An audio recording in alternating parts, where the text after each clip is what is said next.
Hello, my dear brothers and sisters. Merry Christmas, everyone.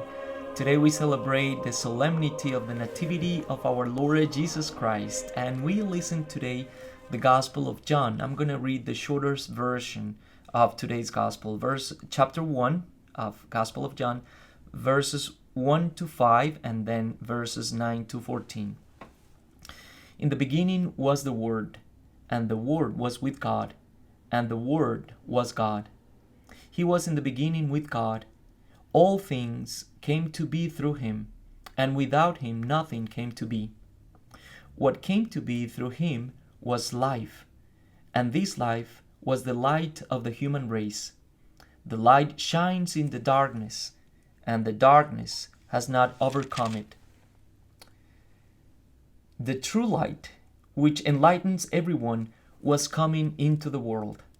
He was in the world, and the world came to be through him, but the world did not know him. He came to what was his own, but his own people did not accept him.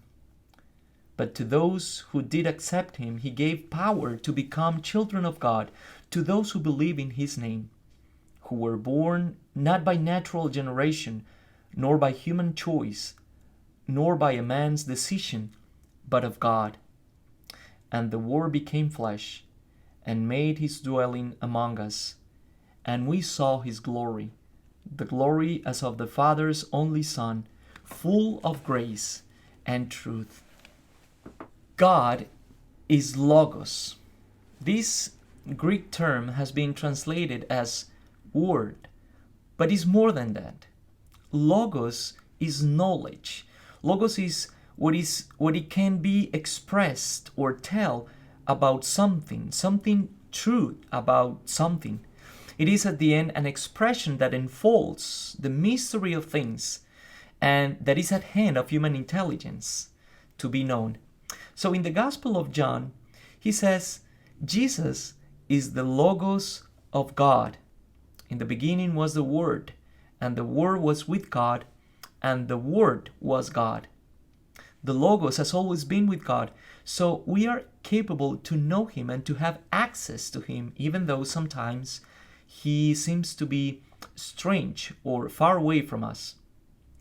Jesus, the Logos of God, has existed forever as God's Logos. He is what we can be said, expressed, and known about God. Albeit his eternity, the Logos of God wanted to become history, time and space and story, a tale, a narrative, good news, that it may be known, touched, and proclaimed by us, human beings.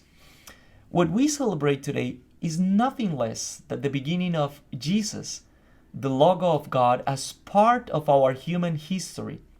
His birth in a little town of Judea more than 2,000 centuries ago began a story that was told even before he was born, and that will be told until the end of this world, because this is the story of the Emmanuel, God with us. There is a word in Greek that makes an interesting contrast between Logos, is the word doxa.